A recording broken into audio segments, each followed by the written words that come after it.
Gente, boa tarde. Espero que estejam estudando bastante para as provas de vocês essa semana. Bom, como combinado, eu vou responder aqui com vocês o questionário, tá certo?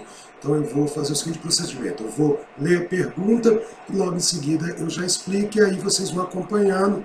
E lembre-se que qualquer dúvida vocês podem me procurar lá na coordenação ou então vocês podem me mandar um e-mail, valdir.pucci@fasplac.edu.br. Mas vamos ao exercício para a gente poder ter aí uma visão melhor sobre um resumo bom para os nossos estudos. Então vamos começar lá. Exercício de fixação, questão 1. Por que Hobbes, Locke e Rousseau são considerados contratualistas? Bom, gente, essa pergunta é fácil, tá? Porque eles são considerados contratualistas justamente porque eles acreditam que a sociedade civil ela foi criada a partir de um contrato social, ou seja, homens racionais que antes viviam em estado de natureza, e esse estado de natureza ele trazia alguns inconvenientes para esses homens, ou problemas, ou ameaças para estes homens. Então, esses homens racionais decidem celebrar um contrato social para ingressar em sociedade civil, ou, em outras palavras, decidem legitimar o poder soberano ou um poder superior aos homens. Daí, esses três autores, tanto Hobbes, quanto Locke e Rousseau, serem considerados contratualistas, tá bom? Questão 2. Explica o estado de natureza hobbesiano e como ele influencia a celebração de seu contrato social e de sua sociedade civil. A questão 3, ela fala do estado de natureza lockeano, e a questão 4, ela fala sobre o estado de natureza rousseauiano. Então vamos tentar juntar as três, eu vou fazer isso separado, mas tentando juntar as três perguntas. Então vamos começar com a questão 2, que é o estado de natureza hobbesiano. Então lembrando a vocês que o estado de natureza hobbesiano, ele é um estado de natureza onde o homem, a grande característica desse estado é o fato do homem ser mau por natureza, ou seja, a maldade ela é inerente à condição humana e este homem, por ser mau na busca por saciar os seus desejos, ele tende a praticar a violência. Tanto que tem uma frase célebre de Hobbes que diz que o homem é o lobo do homem, ou seja, o estado hobbesiano, o estado de natureza hobbesiano, ele pode ser visto como um estado de guerra de todos contra todos, aonde o principal bem que o homem possui, que é a sua vida, ela está ameaçada, ela é constantemente ameaçada por outros homens. E justamente para preservar a sua vida é que o homem hobbesiano, ele então celebra o contrato social. Que contrato este homem celebra? Ele celebra justamente um contrato aonde ele abre mão de toda a sua liberdade, ou seja, ele deixa fora, ele desiste de toda a liberdade do estado de natureza para que ele possa, então, ser comandado por um soberano. Então, a sociedade civil hobbesiana, ela é uma sociedade absolutista na medida em que o homem entrega todo o seu poder nas mãos de um único soberano. Já a questão 3, ela fala do estado de natureza lockeano. E o que é o estado de natureza lockeano? Como ele se desenvolve. Na verdade, Locke tem uma percepção diferente de estado de natureza ou de homem no estado de natureza. Segundo Locke, o homem ele não é mau por natureza, ele também não é bom. Na verdade, o homem lockeano, ele só pratica a maldade se realmente ele ver a necessidade de praticá-la, ou seja, quando ele se sente ameaçado, é que ele pode praticar a maldade. Olha a diferença do pensamento de Hobbes. Para Hobbes, o homem é mau por natureza, e ele pratica a maldade e a violência de forma natural. Para Locke, não. A natureza humana não é um estado, uma natureza que seja de maldade, mas sim o homem, o estado de natureza lockeano, ele é um estado de relativa paz. Só que Locke nos explica que em um determinado momento, este homem vai ter ou sentir que a propriedade privada está ameaçada. E aí, para preservar esta propriedade privada, ele tende então a celebrar o contrato social. E aí, qual é a diferença? Enquanto Hobbes ele fala em um estado de natureza que gera uma sociedade absolutista, o Locke ele vai falar de um estado de natureza que vai gerar um contrato e uma sociedade civil onde prevalece a ideia do liberalismo político. Ou seja, para Locke não é justificável que o homem racional ele abra mão de toda a sua liberdade para se tornar escravo de um único indivíduo. Então ele vai celebrar um contrato justamente para poder criar uma sociedade onde haja a liberdade, onde os direitos individuais eles são garantidos e onde o soberano ele vai ser um soberano controlado pela própria sociedade. Perfeito? E já a nossa questão 4, ela fala do estado de natureza russoniano e como ele influencia a celebração do seu contrato e de sua sociedade civil. Então agora vamos lembrar que, enquanto Hobbes ele acha que o homem é mau por natureza, Locke acha que o homem não é bom nem é mau por natureza, Rousseau já vai para o outro extremo ao afirmar que o estado de natureza, o seu estado de natureza é marcado pela bondade do homem, ou seja, o homem ele é bom por natureza, segundo o Rousseau. E esta bondade, esse sentimento de bondade que penetra, ou que, na verdade, classifica o homem, ele vai fazer então, com que o homem celebre um contrato social, aonde ele abre mão da sua liberdade do estado de natureza para a vontade geral, que seria o seu soberano. E essa vontade geral é formada por todos os indivíduos. Daí ele tem esta característica de ser uma sociedade democrática, porque na verdade o Rousseau ele coloca o poder nas mãos de todos os homens com o objetivo de, nesta sociedade civil, garantir a bondade ou continuar garantindo a bondade dos indivíduos. Gente, importante vocês lembrarem que estado de natureza é um exercício teórico, ou seja, ele não existiu na prática. A gente pode dizer que o estado de natureza, na verdade, é a condição natural do homem. E dependendo dessa condição natural, nós teremos, então, aí uma perspectiva diferente, como nós vimos. O homem mau de Hobbes gera uma sociedade absolutista. O homem relativamente bom de Locke cria uma sociedade liberal.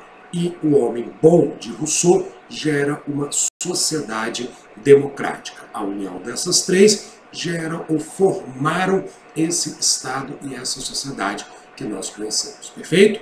Bom, vamos lá à questão número 5. Como a teoria contratualista influencia a construção teórica do Estado moderno? Bom, gente, para a gente responder essa questão, a primeira coisa que a gente tem que lembrar é o seguinte. Vamos lembrar dos 3 elementos constitutivos do Estado que nós estudamos, que são o povo, o território e a soberania. E vocês vão se lembrar que em sala de aula, o que eu falei para vocês?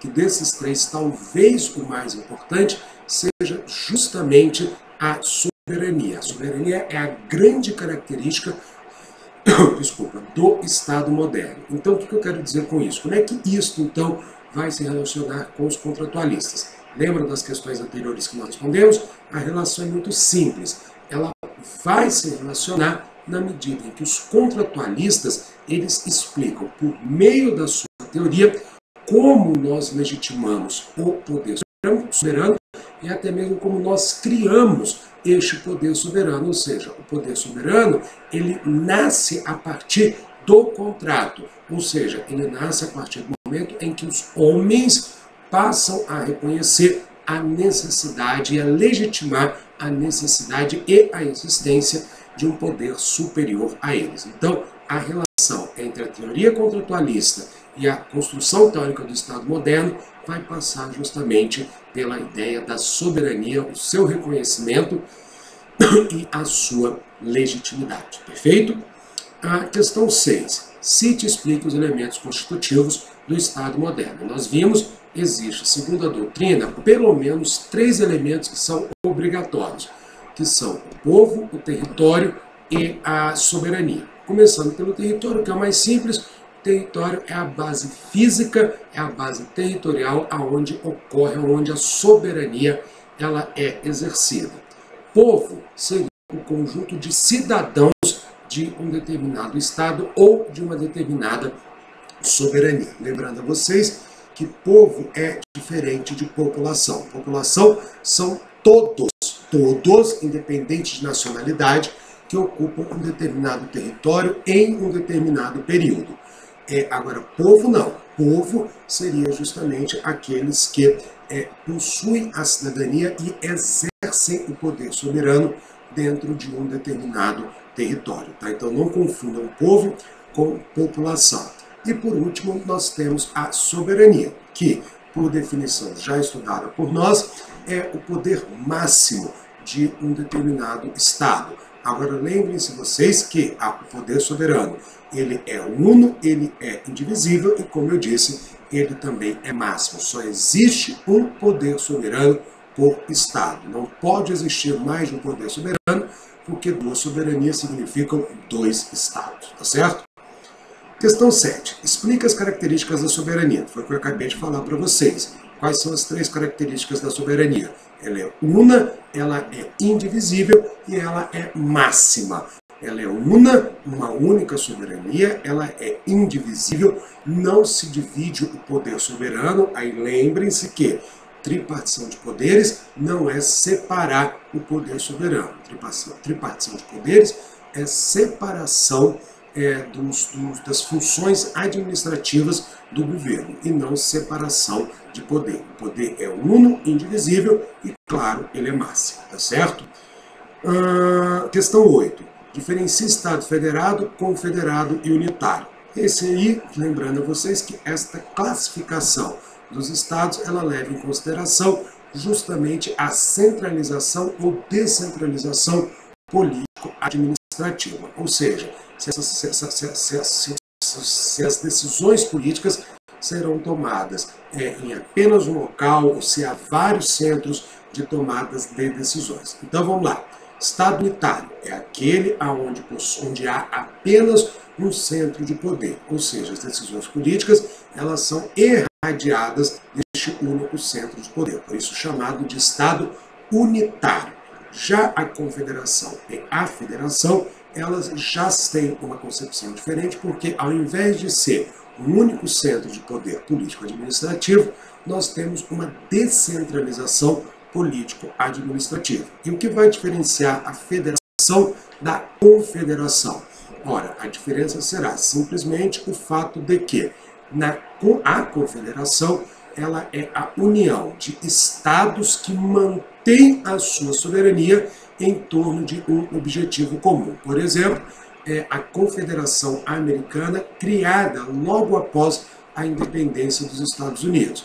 Esta Confederação Americana ela era formada pelas ex-13 colônias americanas, cada uma após a independência se tornam um país em separado e formam uma confederação para tratar de questões externas e proteção também externa. Ou seja, a confederação é a união de estados soberanos que se unem em torno de uma única ou de alguns pontos em comuns com interesses em comum. Já a federação ela é diferente. Lembrando que na federação nós temos a união de entes federados que têm autonomia, mas em torno de uma única soberania. Então, por exemplo, o Brasil é uma federação. Nós temos vários centros de tomada de decisões, a União, os estados e os municípios, cada um com as suas autonomias e competências determinadas pela Constituição, mas possuímos apenas uma soberania, que é a soberania brasileira. Então, a federação, uma soberania, várias autonomias. Confederação, várias soberanias unidas em torno de interesses comuns ou de interesses que sejam relevantes para esses países. Atenção, os Estados Unidos nascem uma confederação, mas hoje, graças à Constituição, são uma federação também.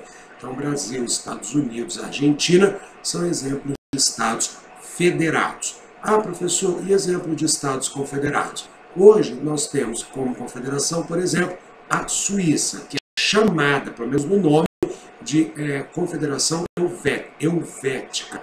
Mas até na prática ela funciona muito mais como uma federação. E estados unitários? Aí nós podemos também citar vários. O Uruguai é um estado unitário, a Inglaterra é um estado unitário, Portugal é um Estado unitário, Paraguai é um Estado unitário. Então, nós temos aí alguns exemplos, perfeito? Então, essa é a diferença entre confederação, federação e Estado unitário, perfeito? Bom, vamos lá à questão número 9. Explique a diferença entre chefe de governo e chefe de Estado. Essa aqui também é simples, né, gente? Chefe de governo, lembrando a vocês que é aquela pessoa que governa, é a pessoa que administra, é a pessoa que vai justamente governar o Estado em nome da sociedade. E chefe de Estado é aquela pessoa que tem a função de representar o Estado. Lembre-se que em repúblicas presidencialistas, como no caso brasileiro, chefe de Estado e chefe de governo, esses dois cargos são exercidos pela mesma pessoa.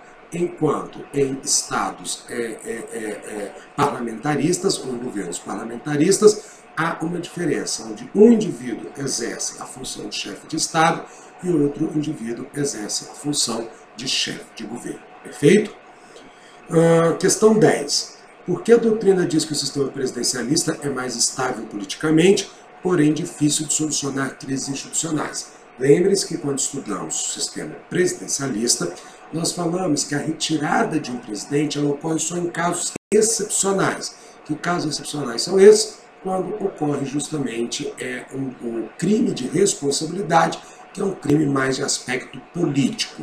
Por exemplo, quando esse presidente ele comete uma traição, ele torna-se uma ameaça à própria estabilidade ou ao país, então nesse caso ele comete crime de responsabilidade e somente neste caso é que nós tiramos um presidente. Então por isso que a gente fala que o presidencialismo ele é mais estável politicamente, porque você só tira um presidente, no caso, como eu disse, de impeachment ou impedimento, ou então durante as eleições, tá certo? Agora, ele é mais difícil de solucionar as crises institucionais justamente por isso. Por quê? Porque como é difícil a retirada de um presidente, também em casos de crise institucional, ou esse presidente ele chega a um consenso com o Congresso ou com a sociedade, senão ele não poderá ser retirado. Então é muito mais difícil solucionar crises institucionais a partir de modelos presidencialistas. E aí a questão 11, ela diz o seguinte: por que a doutrina diz que o sistema parlamentarista é menos estável politicamente, porém mais fácil de solucionar crises institucionais? E aí é justamente o contrário. Como no sistema parlamentarista nós temos mais mecanismos de retirar o primeiro-ministro, então naturalmente também é muito mais instável. Então, só para a gente pegar como exemplo, o Brasil teve um período parlamentarista, como eu disse a vocês, de 62 a 63, por um ano e pouco de sistema parlamentarista. E nós tivemos nesse período 7 primeiros ministros, e isso acontece em vários países, uma maior rotatividade de governos. Então ele é menos instável politicamente, menos estável politicamente, justamente porque ele tem muitas formas de se trocar ou de se retirar o governo.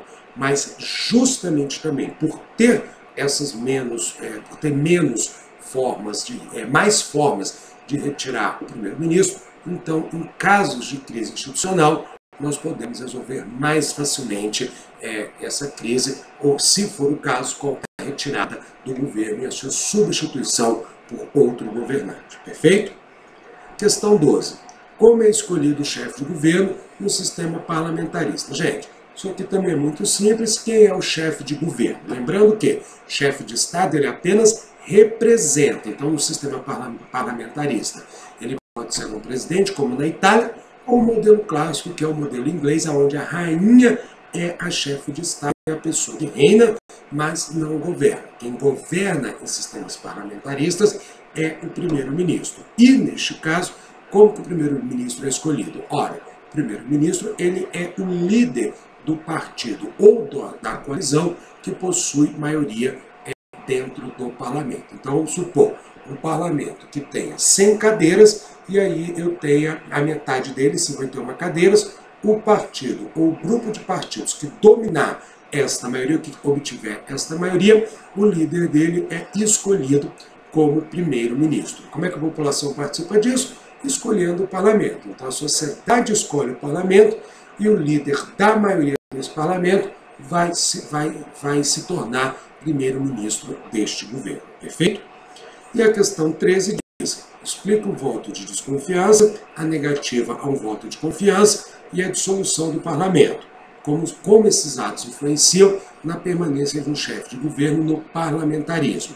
Lembrando a vocês, o que é o voto de desconfiança, a negativa ao voto de confiança ou dissolução do parlamento?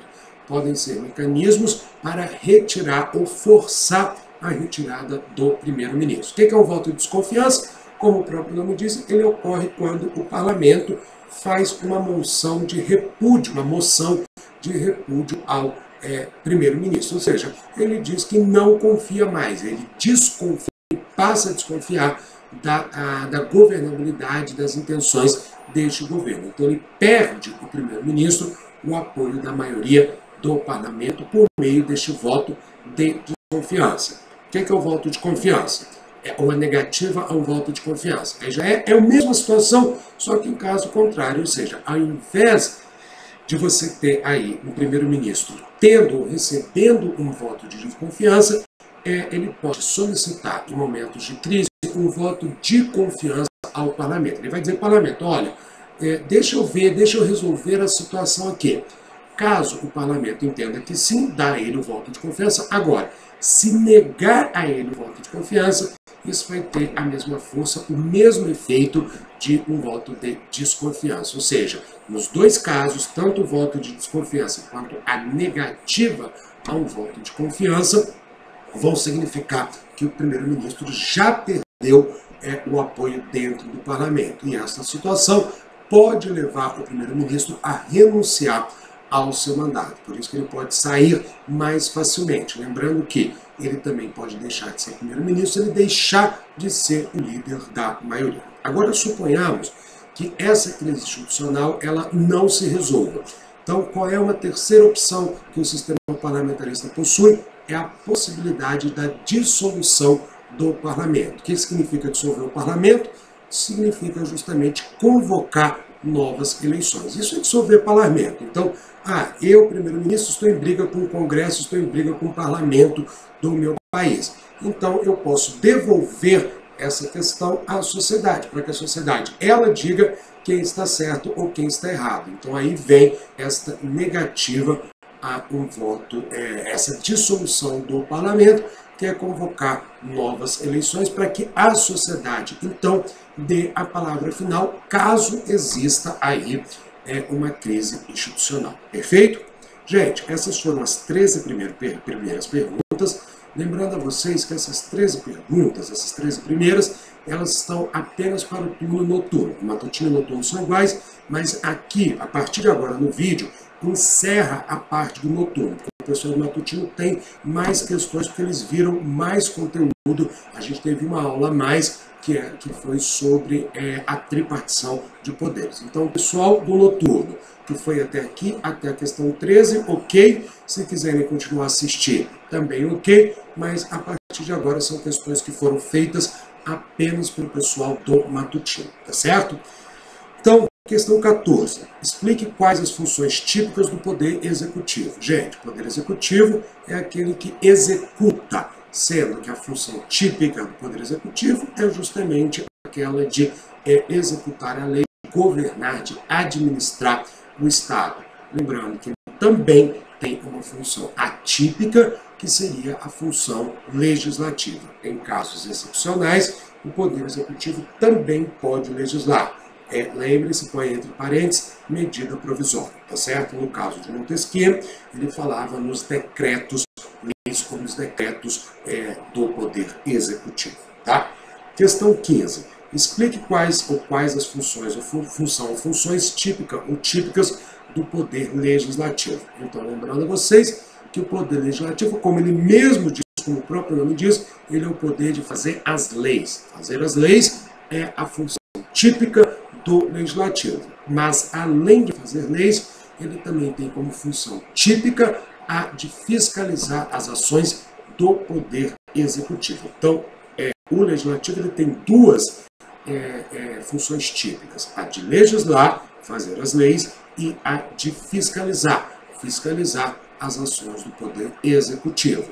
E ele também tem funções atípicas, por exemplo, quando ele pode julgar um presidente, já que ao fazer o julgamento de um presidente, ele toma para si funções do poder, ou que seriam típicas do Poder Judiciário, tá certo?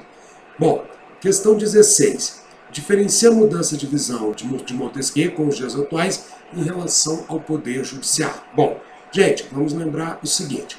Quando a gente teve a aula de tripartição de poderes, nós vimos que para Montesquieu o Poder Judiciário era um poder auxiliar.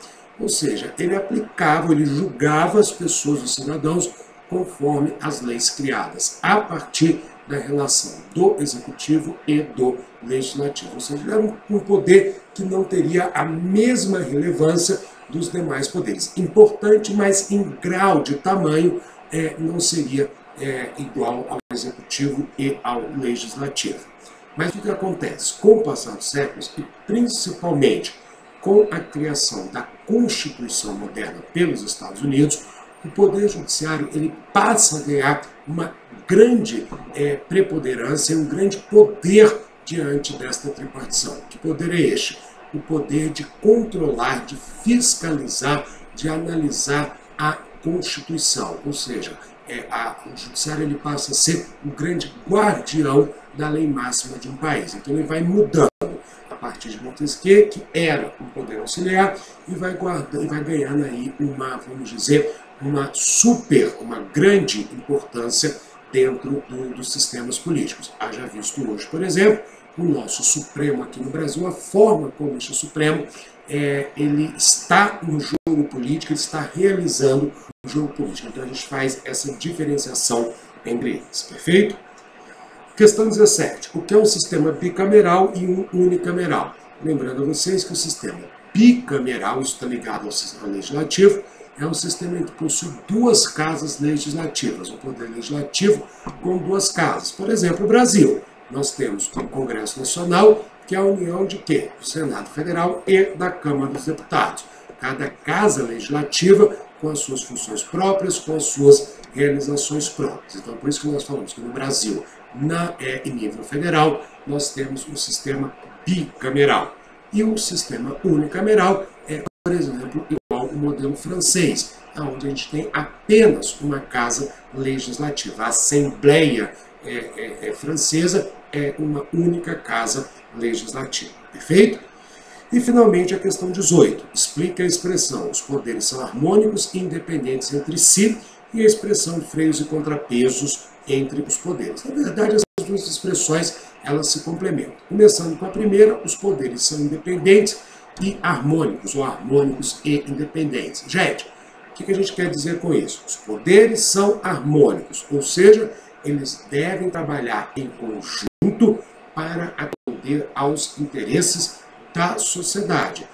E também não se esqueçam que harmônicos no sentido em que devem se fiscalizar para que nenhum venha a prejudicar a sociedade. E são independentes na medida que cada um tem autonomia para realizar as suas funções típicas e também as suas funções atípicas. E os pesos e contrapesos dizem respeito justamente a esse processo de fiscalização, ou seja, os poderes eles têm que se contrabalancear, eles têm que frear uns aos outros para que todos andem no rumo certo, que é atender aos interesses da sociedade. Perfeito? Bom, gente, espero que o vídeo tenha ajudado. Respondi aqui só as perguntas relativas ao questionário e, de novo, eu me coloco à disposição caso tenham alguma dúvida ou queiram retirá-la. Perfeito? Bom estudo a todos, bom domingo também a todos e a gente se vê ao longo da semana. Até mais e um bom restinho de final de semana aí para vocês.